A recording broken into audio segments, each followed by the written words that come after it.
Well, good afternoon, everybody, and welcome to the first in a series of webinars that are focused on changing the narrative on mass incarceration. This first one focused on reentry and restoration. My name is Adam Dyer, and I work with the Equity Ministry Network, which is part of the Unitarian Universalist Justice Ministry of California. And we've decided to do these webinars in the effort to really start to move the dial in how we are talking about mass incarceration and to get people into conversation with each other. The whole idea behind the Equity Ministry Network is to grow a network of individuals and organizations who are committed to racial justice and committed to knowing what is going on all throughout the field as well.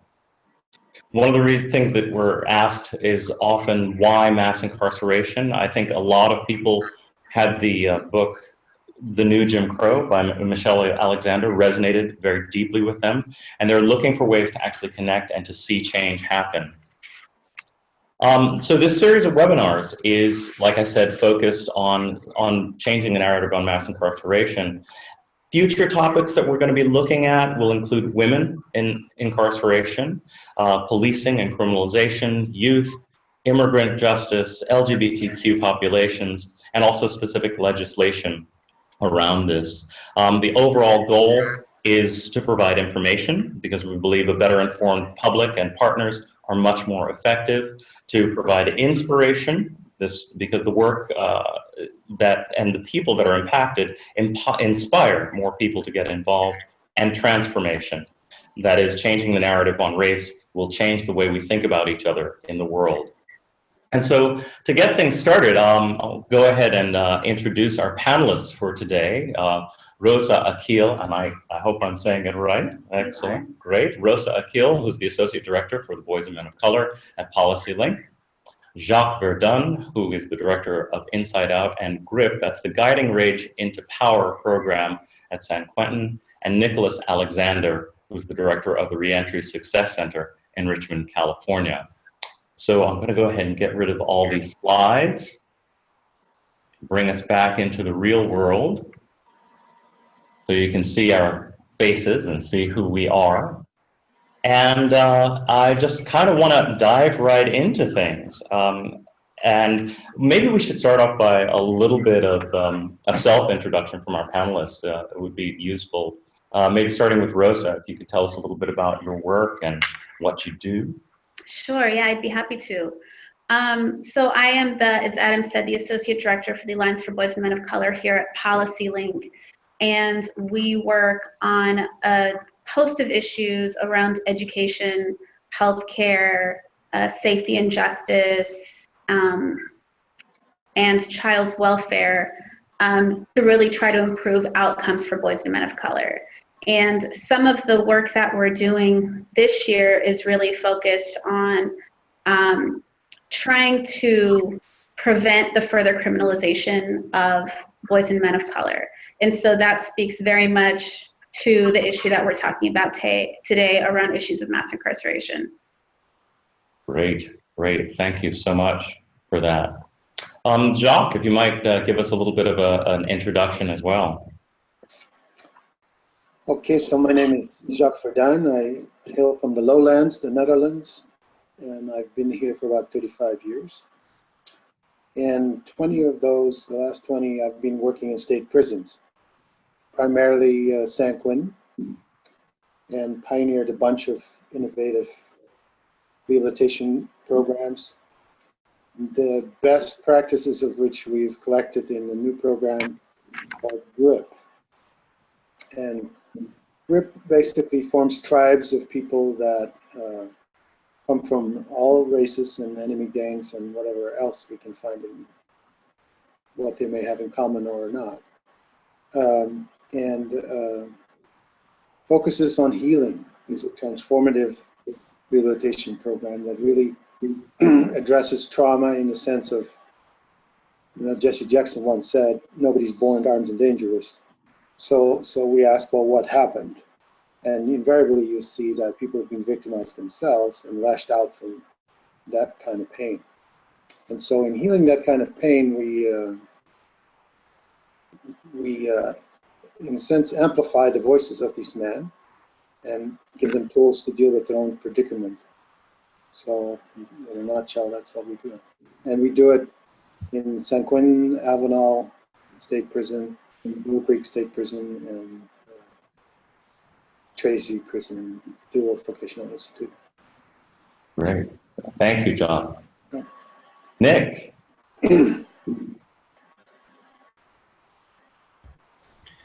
Sorry, I was just unmuting myself there. My name is Nicholas Alexander, and I am the director of the Reentry Success Center in Richmond, California, which is just north of Oakland, for those who aren't in the Bay Area. My background is largely in workforce development, community organizing, and the Reentry Success Center is about workforce development. It's about education, and it's about 6 other areas dealing with people from a holistic perspective, and really trying to tie those areas together in what we refer to as a collective impact model. We work with people who are still incarcerated within 6 months of being released from prison or jail, all the way to people who've been out for 20 years and are still dealing with with reentry, still dealing with the issues and the post-traumatic stress that come from being incarcerated, and also those folks who are interested in being mentors to people who are new to reentry. So we're here in Richmond. We're dealing with people who are either coming out of federal prison, state, or local jails, and really just trying to be a hub of activity in the community, so that people can know that they have a support network here. Fantastic. Thank you for sharing. So what I'd love to do to start us off, and just so that folks know what we're going to do, I'm going to have our great panelists here share a little bit more depth about how they approach the work, and get into some specifics about what they do and what you can do and how you can be connected as well. But at the end of the time, and at the end of our discussion, we should have time for a little bit of Q&A. You should see instructions there. I'm still getting used to this technology. It's changed a little bit. To maybe enter chat questions. We should be able to field some questions via chat. But let's get right into it, and let me ask you, Rosa, so what do we need to change the narrative? Yeah, I think this is such an important question. I've thought about this a lot, particularly the deeper I've gotten into the work. And I think, I think there's a lot of things that we have to do to change the narrative, but I think one of the most important aspects revolves around building power and building alliances with other communities of color that have also been criminalized. And I think that one of the challenges is that Latino leadership has not quite taken ownership of this issue around mass incarceration. I think that there is a very clear and crisp line around criminalization of undocumented folks, but there isn't yet a very direct connection between issues of mass detention and deportation and mass incarceration. And so I think part of the challenge of that, when we know that Latino men are incarcerated at a rate that's nearly 50% higher than that of white men, that this is an issue that is very much impacting our communities. And so long as a huge segment of the population that continues to be criminalized does not take ownership and co-ownership of that, I think that will be a huge roadblock to making sure that we're effectively dismantling this mass narrative around incarceration. And the reason why that's a problem is because if we ourselves, for example, see being undocumented as not criminal activity, we have to recognize that there is a large segment of the population that does. And that leads to the separation of families, that leads to the destruction of families. And folks who are Latino born in the US are also being incarcerated at very high rates. And so there's a disconnect that I think has to do with a lot of different issues, but I think at the end of the day, if we're going to effectively dismantle the narrative, we need to really bring communities of color together around this issue and collectively stand up for our humanity and assert our integrity and dignity around this issue.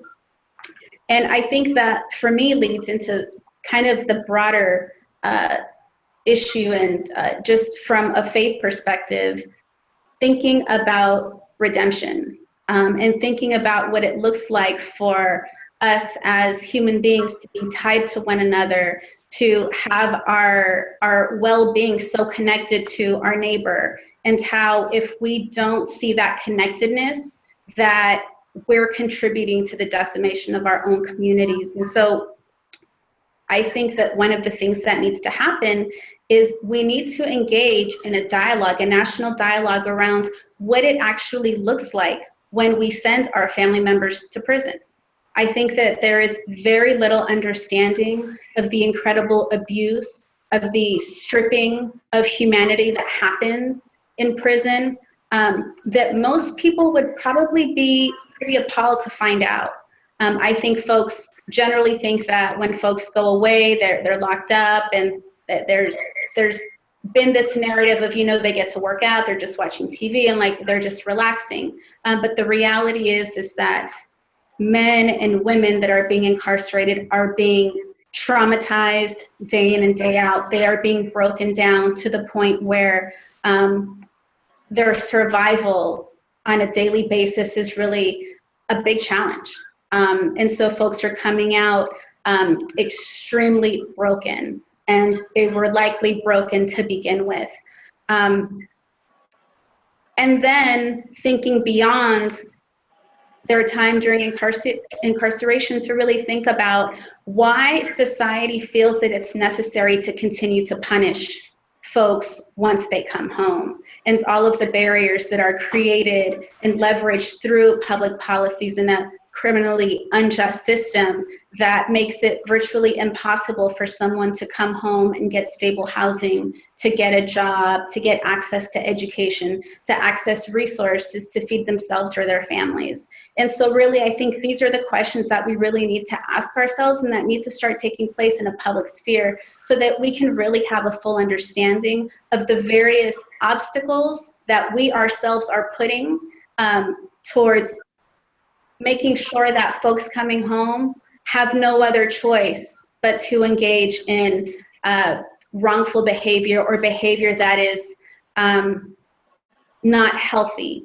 And so I think the conversation needs to happen nationally. I think that we need to engage national lawmakers and statewide lawmakers around this, so that they fully understand, and that the public really understands what it is that we're doing when we send someone away, and what we're doing when they come home. Great, thank you so much for that framing. I think that really sets us up well to move over to Jacques. One of the things you mentioned, Rosa, was what happens inside, what happens when people are in prison. And so I'm wondering if, Jacques, you could maybe give us a little bit more depth in the picture of what happens when people are inside, and what specifically your program is doing to change that, to rewrite that script. Sure. Yes, you know, ours is a little unusual in the sense that it so deeply works inside prison. There's a lot of the prison reform calls right now are around ending mass incarceration, or halving mass incarceration. And so I've always felt that, you know, regardless of when, eventually 95% of these men come out, and women. You know, they're going to come out to be somebody's neighbor, and how do you want them, right? And currently an enormous amount of money is invested in just warehousing people. There are very little rehabilitation programs. When we started out, our mission statement was to change the mission statement of the department, which was literally for a good 30 years punishment only. Literally said that. And so I think we made a contribution to it, changing into rehabilitation, meaning California Department of Corrections and Rehabilitation. But most of the money, more money was spent on changing the stationery than on actually putting in some programs. And so, we rolled up our sleeves and got into the trenches and started innovating and finding out what the needs were. So G.R.I.P, as I said, sort of came out as a best practices model of that. And it has basically 4 elements. One is to learn how to stop your violence, transform your violence. 2 is to develop emotional intelligence. 3 is to cultivate mindfulness. And 4 is to understand victim impact. And we found those 4, if we took those 4 elements and created a strong resocialization aspect with an emphasis on being of service, that we really had all these elements we needed to run the most effective program.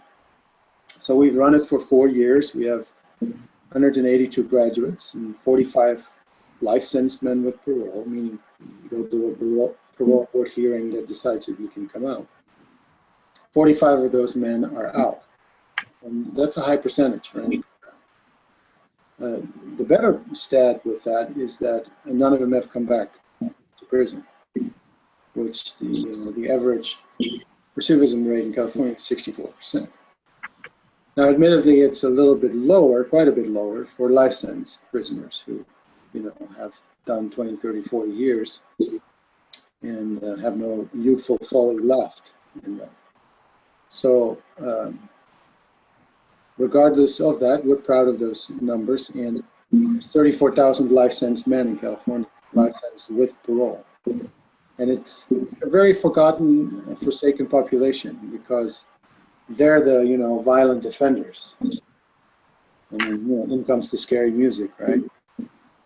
And it seems that any prison reform that is mentioned excludes this population, even though their recidivism stats are head and shoulders the best of any prison population.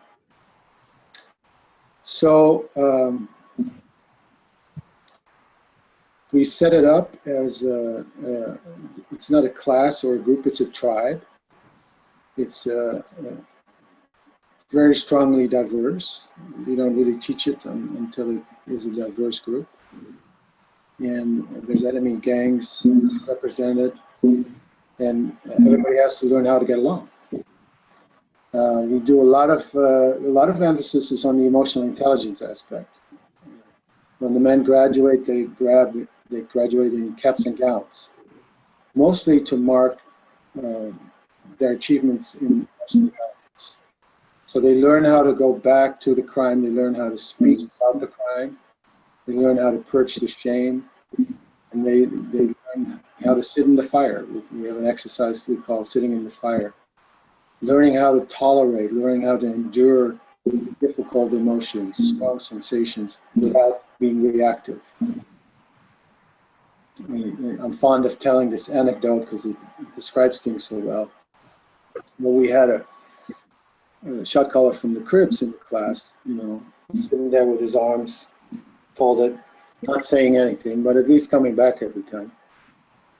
And then a younger male from his neighborhood came into the class, and we said, hey, look, we're going to ask you to help mentor this younger prisoner here, because he's from your neighborhood and he's going to hear so much better from you. And we're, very much set up to do that, to not infantilize the prisoners, but really call them forth in roles of responsibility. And these 2 gentlemen got busy together. They were often visible in a corner of the room, talking about stuff. And it was really kind of fun to see them get into the material together. And then at some point, Crip shot caller raised his hand and said, I got something. And I told him, well, what did you get? He said, hurt people, hurt people. And he said, and I know because I was 6 years old when my mother shot my abusive, drunken stepfather in the living room.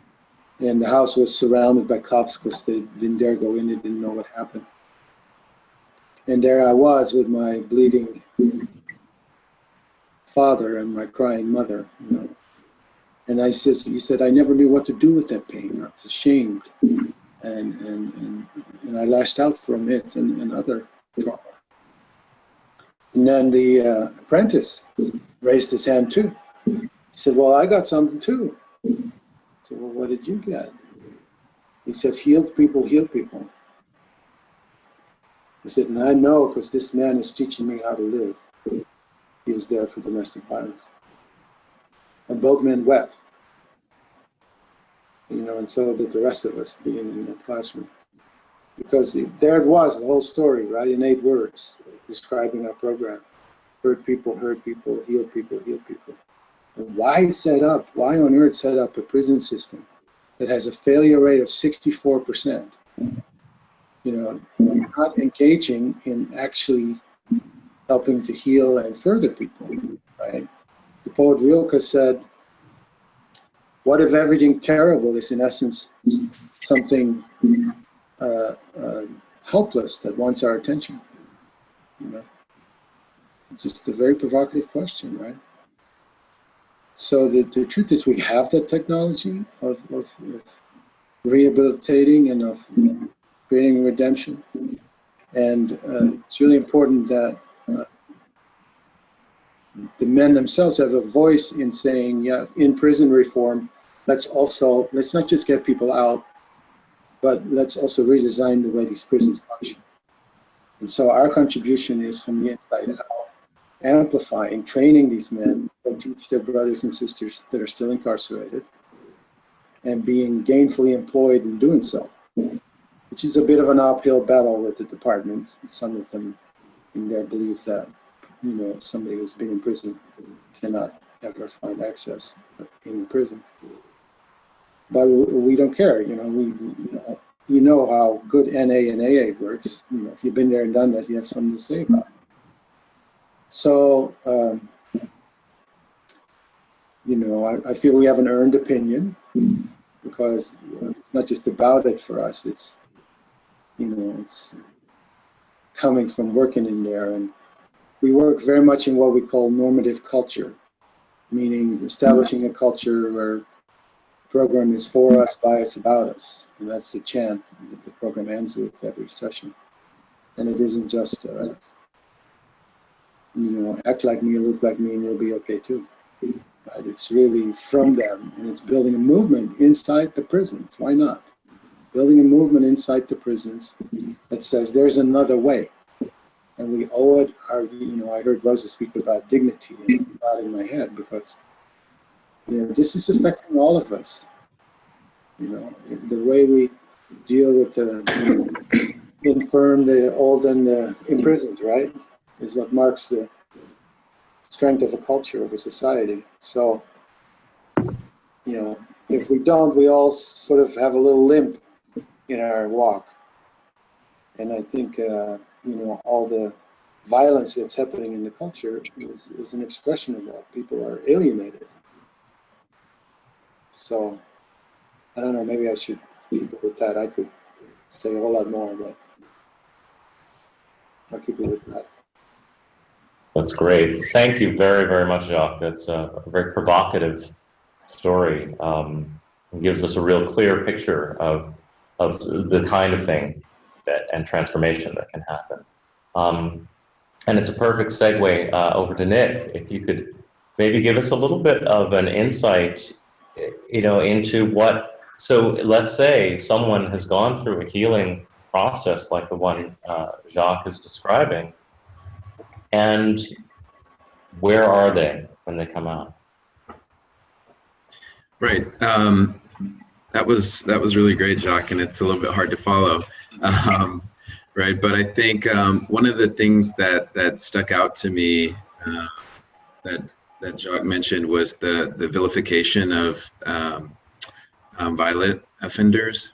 And when I look at the agenda here and we talk about equitable, right, support and equitable reentry, right, we're not just trying to help, you know, the drug offender who is nonviolent, right? We're also trying to help the lifers who may have committed murder, right? These are, even though they took a life, right, these are still people who have a life and that deserve treatment and an opportunity for redemption, as Rosa mentioned. And so having been through G.R.I.P or a similar type of program where people are able to sit in the fire and to deal with the emotion that the emotion that drives the behavior, and to become aware of the beliefs that they have and how that led them to act. There's a lot of other pieces that sit on top of that and that are really important to integrate. And so that's why the Reentry Success Center was created, is to integrate those different functions. And I'll talk a little bit about what they are in a moment, but just want to talk a little bit about what like collective impact is about. And so it's more than just a collaboration. It's more than wraparound services for folks who are in reentry. It's really about organizations having a lot of communication, having shared measurement, and really a shared vision for what the long-term outcomes are. And so that's kind of the approach that the Reentry Success Center has. And I'll talk about sort of the 8 areas that we look at. So as Jacques mentioned, a key part of this is really about what's on the inside of the person, right? And that's about more than just physical health, right? That's about mental health and wellness. And a lot of foundations are coming around on that and understanding the importance of our wellness in terms of our life outcomes. The other 7 areas really quickly are housing, which is a huge issue in the Bay Area. We all know that it's very difficult to find a affordable place to live, and particularly if you're coming out of prison, you have no income, right? And it's perfectly legal currently for private landlords to discriminate against you for having a conviction on your background. We work in areas of legalities, right? And so being able to use things like Prop 47 to relieve felonies down to the misdemeanor level so that they can get expungements, those sort of things, open cases in order to resolve those areas. We work with public agencies to give people that first step forward and being able to establish themselves, to get some stability. We work with family reunification. This is a key area, right? Ideally, when we think of a prisoner being released, right, we think of their family being there at the gate to greet them and take them home back to, you know, maybe their childhood home or a place to be taken care of. But oftentimes that's just not the case. And so it takes a lot of work to reconnect people in reentry with their families. And oftentimes there's a lot of child support issues there. We work with finance and being able to make budgets. We work in education and getting access to higher education. People often talk about education as sort of as though it were a magic bullet, right? But again, all of these things need to be integrated.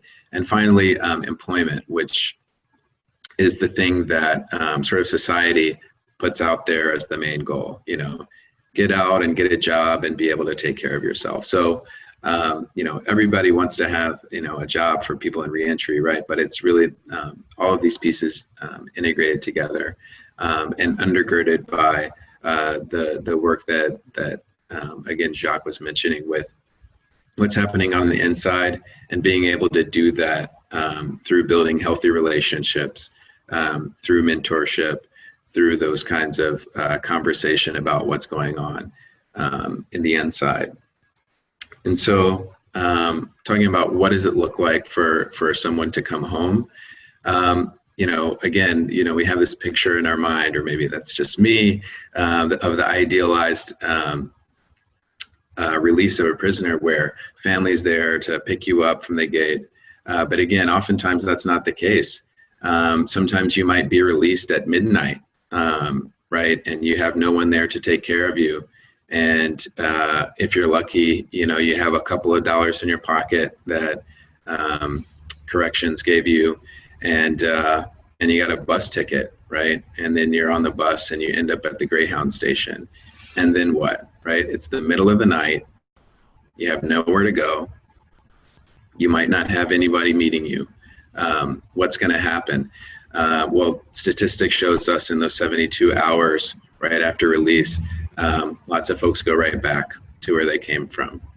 It's a dangerous time.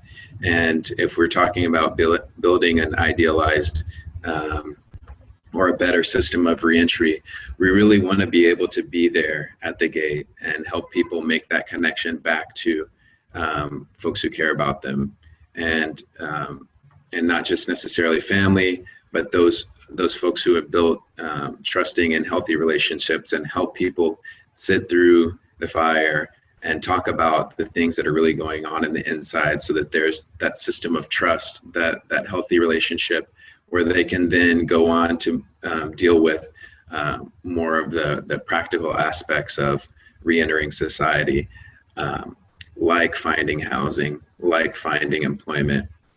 Those things can't happen if there's not that emotional intelligence, right? And the ability to deal with all the things that are going on in society, especially if you've been incarcerated for 10, 15, 20 years, things move very quickly on the outside, and you need someone there to help you navigate that kind of situation. What else does it look like to come out? I mentioned housing earlier, and I can't emphasize this enough. There's a huge need for our communities to realize that we have to invest in housing for people in reentry.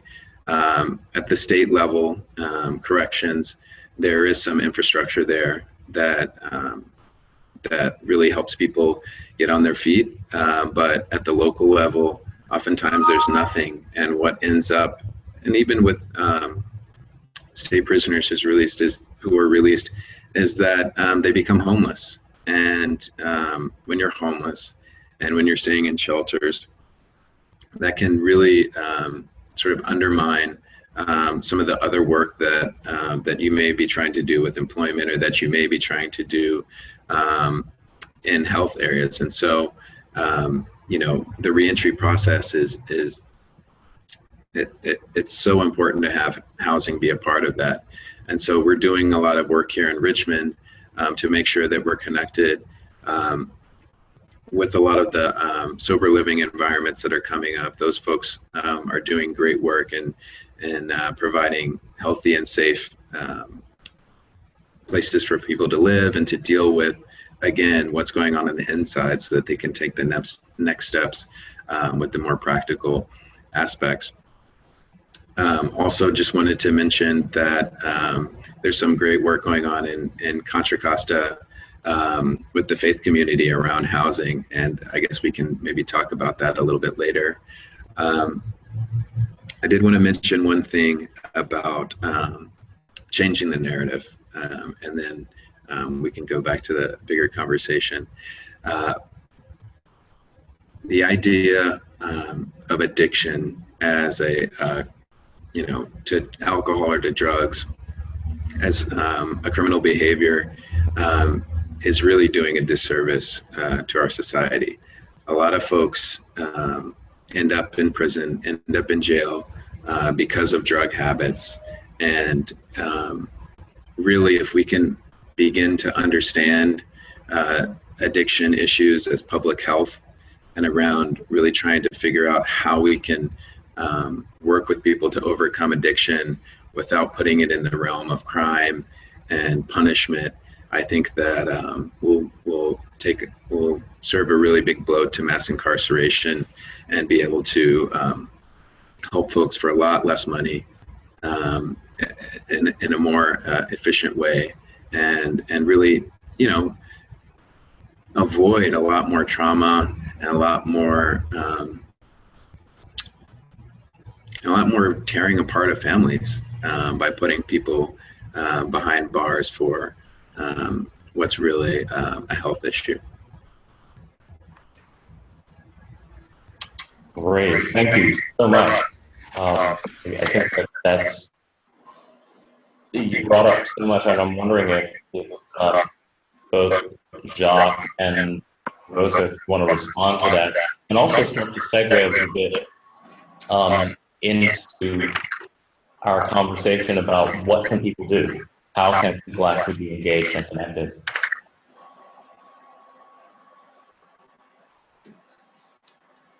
No, I think that was very well said by Nick, and I agree that some of the language that used around crime and justice could be looked at again, right?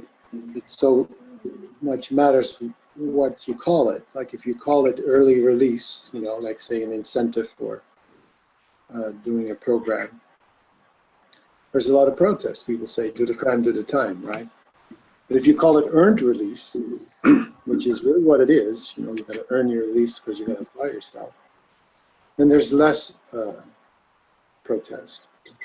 So I think, in sort of recapturing from the fear-based media hijack, some of the terminology that is currently being used is important.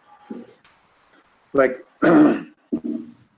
we talk about our vision of reentry as new entry, because reentry often isn't quite exactly what you're after. That may be called nitpicking, but I think it's important to investigate the vocabulary that we use. So I totally agree with Nick on that. And Rosa, did you want to add something there? I think I would just add, I think everything that both of you said was just incredibly powerful. And I think that one of the challenges, both to the work that we do and to changing the narrative, lies in the vilification of violent offenders that Nick and both Jacques have alluded to, where a lot of programs are aimed at the non-nons, the folks that society has deemed as being worthy of another opportunity. And I think that it's incredibly tragic. And I think that's a huge piece of the narrative that we really need to change, because it sends this message that some people are just meaningless and worthless, and that we can just throw them away. And I think that message is very loud and clear to those folks who are the recipients of that message. And I think that even sometimes in the move to reform criminal justice, a lot of us play into that. And so I think as advocates, as practitioners, I think we all have to be very careful that we're not perpetuating this narrative around those that are worthy of redemption and those that are not. And I think that particularly for people of faith, we should believe, right, that everyone is worthy, that none of us should be defined by the worst thing that we do. Yeah. And so I just think it's really, really important to be intentional about making sure that the solutions that we're crafting really do involve everyone, and that we really are giving everyone an opportunity to become their best selves. Hey, I'll sign on. Something that had come up in some of our conversations preparing for this was this idea, the difference between a second chance and a first chance. And I would love to hear what you all say about that. I know it came up in what Nick said, what Jacques said, and what Rosa said. So if you could maybe give folks who are listening a little bit of a taste of that. Well, was it Nick or Jacques? One of you had mentioned yesterday that, and I actually refrained from using a second chance because I forget which one of you noted that, and maybe it was Nick, you're smiling, that most folks that we're talking about have actually never had a first chance to be successful because they were so early on exposed to trauma or were themselves the victims of violence, whether in the home or in their communities. And so I would invite whichever one of you gentlemen it was that brought that up last night to expound on that, because I think that's a very important point. Yeah, well, I wish I could take full credit for it. I have to admit that that I did steal that from one of my colleagues. But it made a whole lot of sense when he said it, and not just statistically, right? So I like using sports metaphors. So I hope I don't lose anybody here, but you can put any one of us, right, on a baseball field and have a professional throw a pitch, and we have a chance at hitting it, right? But you shouldn't have to have extraordinary talents and skills and perseverance, right, to get a quality education as an American, right? You shouldn't have to have extraordinary self-control and luck with the law enforcement and to avoid becoming incarcerated. But we know through statistics that and through the school to prison pipeline that which street that you're born on, the area code where you're born determines so much of that, right? And some people are born on that street that your mom tells you don't go down that street, right? Some people, that's where they were born, right? And those people deserve a chance, right? And a lot of times they didn't really get one. They just didn't. And I think it's all of our responsibility, right, to be upfront about that and say, hey, like, this is our country, we care about it, let's make it right. These folks weren't given a chance, we need to make it right. And so, that's why I'm so passionate about this work is I meet so many really smart, really creative men and women who are coming out of prison and jail and just want an opportunity to be their best self. And I think that all of us can agree that that's something that we should support. Mm-hmm. Yeah, here. As a perspective in which, the greater perspective in which our work of the G.R.I.P program sits, we speak about a crime as a inarticulate plea for help, right? Darn inarticulate, not to underdo that, but a plea for help nonetheless. And also a symptom of a greater social breakdown.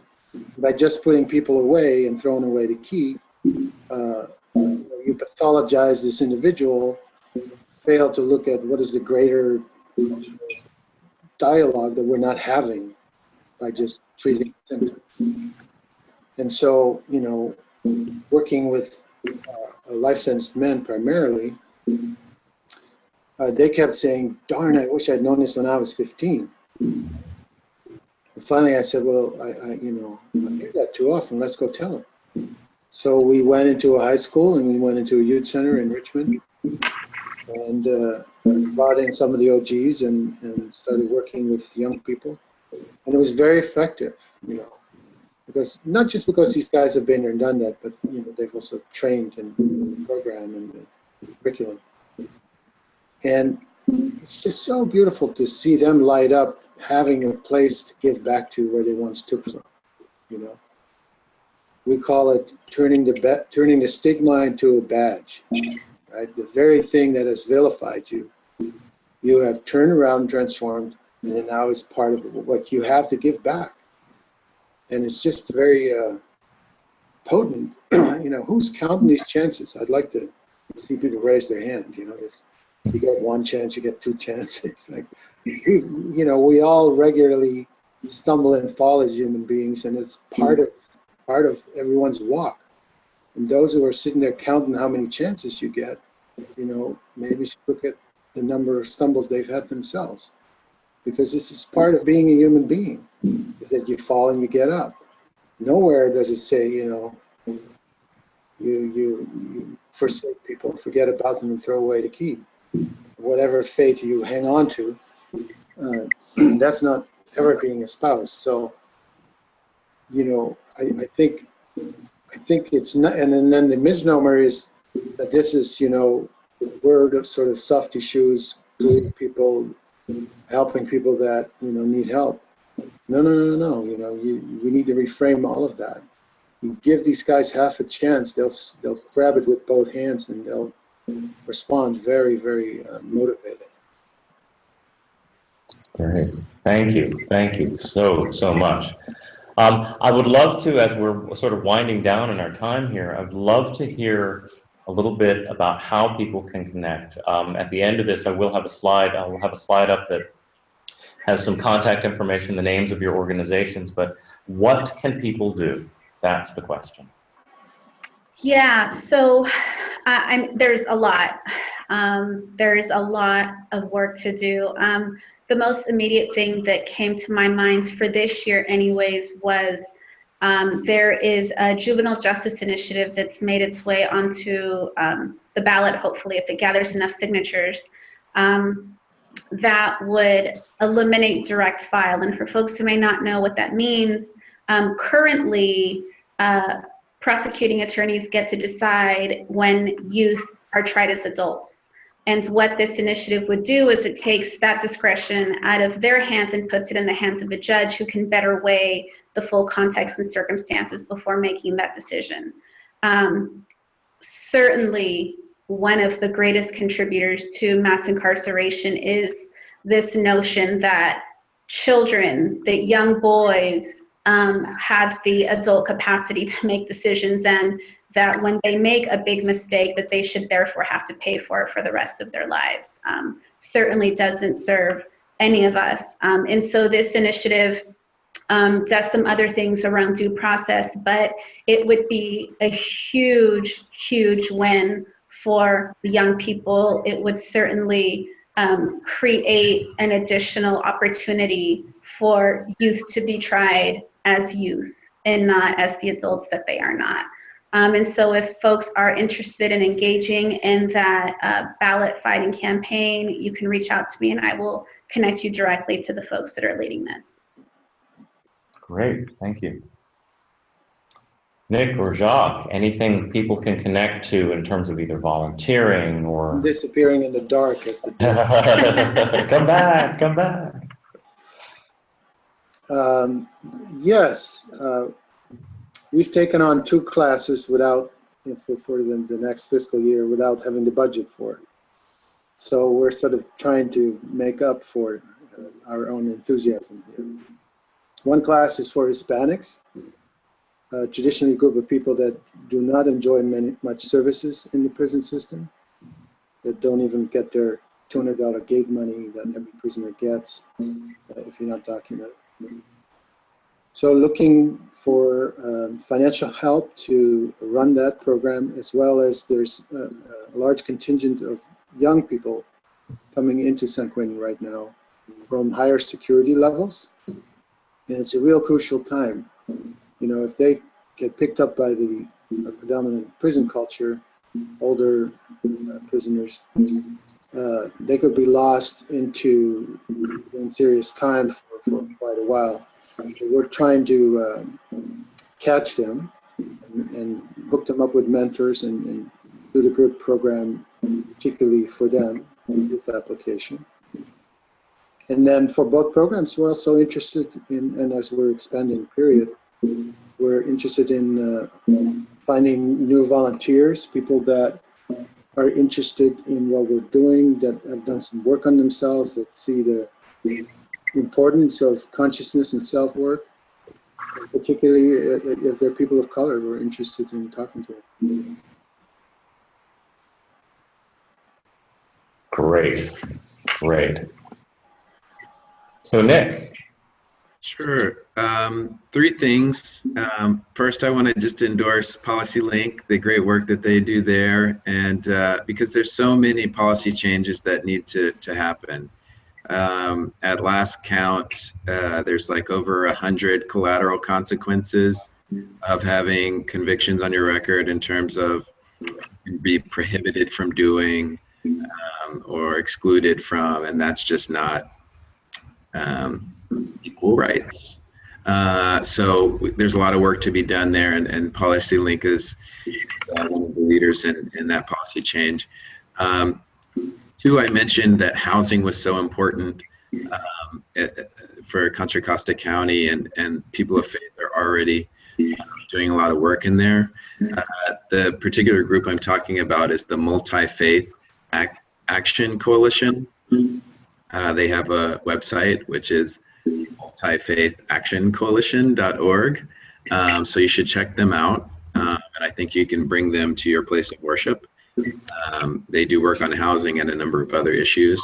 And then finally, directly with us at the Reentry Success Center, we have a mentorship program, and you don't have to have any special skills or talents. You just have to have a willingness to come to a training, first of all, so we can give you some basic guidelines and information that you'll probably need eventually. And then it's about, just talking once a week or so with your mentee and being there, as a person who cares, who wants to see them succeed. And if you want to get even more involved with the organization, we have different ways that you can do that as well. And just email me at info@reentrysuccess.org. And I believe Adam's got the slide there. If he doesn't, I'm sure he does later. That's great. The slide I have, you'll see, I don't have the organization. I actually have the Facebook connection, but we'll get there. We'll get there somehow. I don't see any questions on the chat, and so I don't know if maybe I've disconnected it. It might be the case. Let me ask folks, our panelists here. First of all, thank you. Thank you all for your insightful and beautiful way to approach things. Let me see if I'm gonna, if you would like to use the chat, let me see if I can open this up. You can chat here. We have a couple of minutes. It'll be a screen, a little bubble down at the bottom if folks would like to ask some questions. If you move your cursor on the screen, scroll to the very bottom and then click Q&A. That's where you can ask a question. So if anyone wants to go ahead and do that.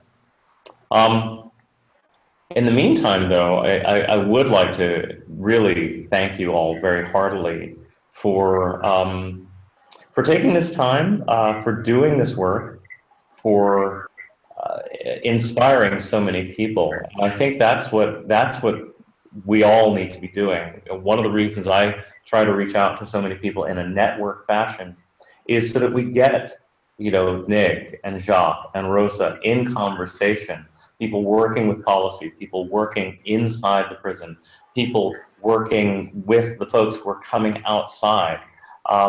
It's a network. It needs to be a network. There needs to be continuity and connection to how everyone's working. But I'd love to give you all a chance to maybe say something in kind of a closing while we're waiting to see if anyone goes ahead and asks a question. Sure. Yeah, I mean, honestly, I just think the work that Jacques and Nick, that you're both doing is just incredible. I mean, really, speaking for myself and not for PolicyLink, I hope that your respective organizations are blessed beyond measure, because you really are doing such incredible work. And I would be, more than happy to partner with both of you in any way that we can in the future. And Jacques, I'd love to have a conversation with you about how we could potentially work together to secure additional funding for your work. Yes, and also if we're looking for some Hispanic folks to help us with that new program, so we'd love to. Yeah. Well, let's talk. Let's talk. And it's recorded. Adam is smiling because I was trying to get Adam to be an intern, but he had reasons elsewhere. So Too busy setting up a webinar. Setting up webinars. Yeah. Any parting words for us, Jacques? Well, to me, this has been such a path, that there's a real strong spirituality to me in being of service on this level. And a large part of it has to do with how much you get given to as somebody, extending yourself. And it's not until you've done it, you webinar listening people, it's not until you've done it that becomes clear to you. You may sort of naively start with, let me give something back, but when you take money out of the equation and you're being of service, there's a whole different paradigm that comes into being. And people get to meet in a very different way, and I just can only recommend it in terms of how rich you'll be by extending yourself. Great, thank you. Nick.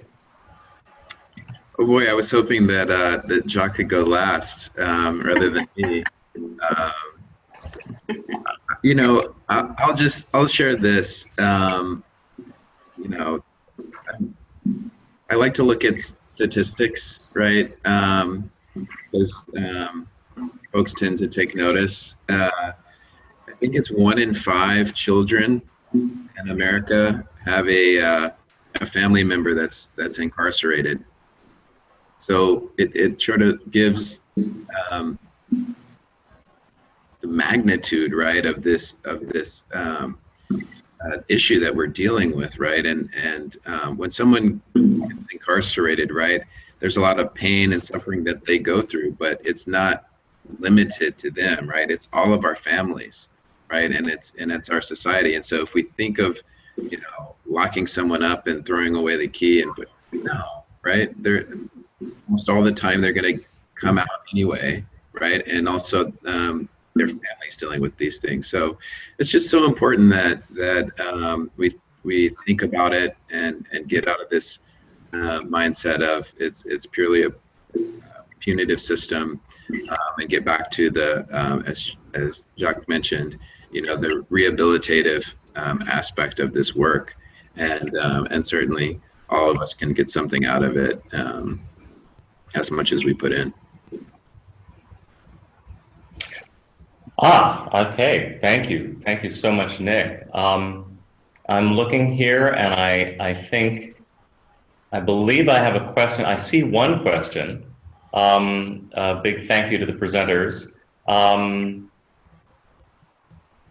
The question of how faith communities in particular can help support those re-entering, especially for coordinating efforts. If maybe you could give some brief insight into that. Coordinating which kind of efforts exactly? Well, I guess it would be more like bringing people together and doing this kind of thing, networking, bringing people together to have a better understanding, and also to actually get involved in specific actions. Well, one thing that comes to mind, just because it happened an hour ago, is a new website was set up called beyondprisons.us. and it's set up to shine a light on a number of what are called transformative prison programs. And so it's kind of a portal that we hope becomes an entry into doing exactly that, is to coordinate supporters, coordinate volunteers, coordinate engage citizens to say, like, hey, if somebody in my community doesn't live by the rules we've all agreed on, let me step forward. Let me reteach those values, rather than abdicating it to, a prison system with an officers union, right? Mm-hmm. So that's one way. And, if people are seriously interested, sometimes we'll take them inside and they get to see for themselves what is it like. And that usually leads to more motivation. So I would just like to support the person who asking the question in really continuing that investigation. And if you're seriously motivated, we'll take you inside and have you get a first-hand experience. That's great. That's great. And just a reminder to everyone, I will be sending out a follow-up email with contact information for our panelists tonight, and with some mention of some of what we've touched on as well. I think I would just add, and again, just speaking for myself, not for PolicyLink, that faith without works is dead, right? And so we have to put our faith into action, and whatever it is that we feel called and pulled to do, that we be courageous and know that that work will be rewarded. And so I would really just encourage all of us, particularly in the faith community, to really lead by example and demonstrate what it looks like to truly believe in redemption and to live into that to the fullest ability.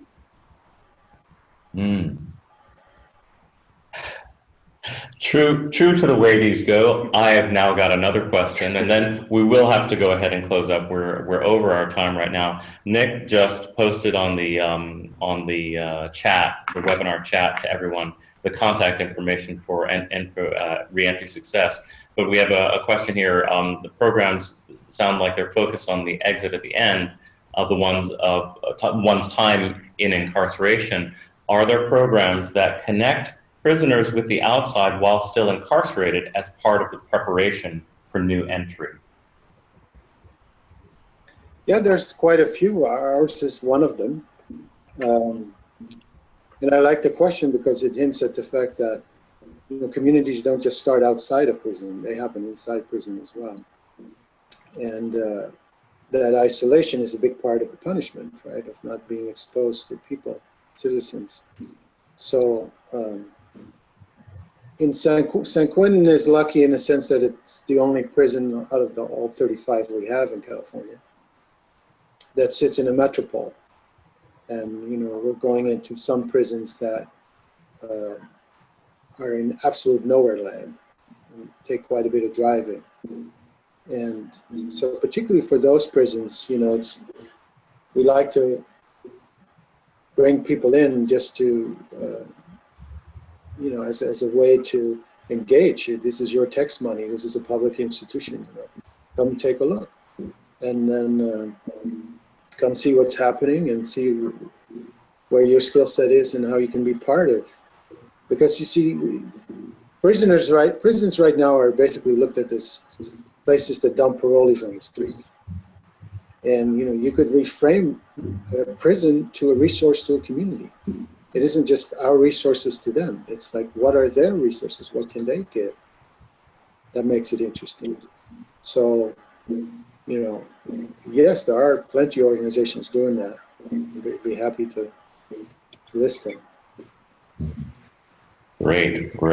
Again, we'll go ahead and include this information in a follow-up email.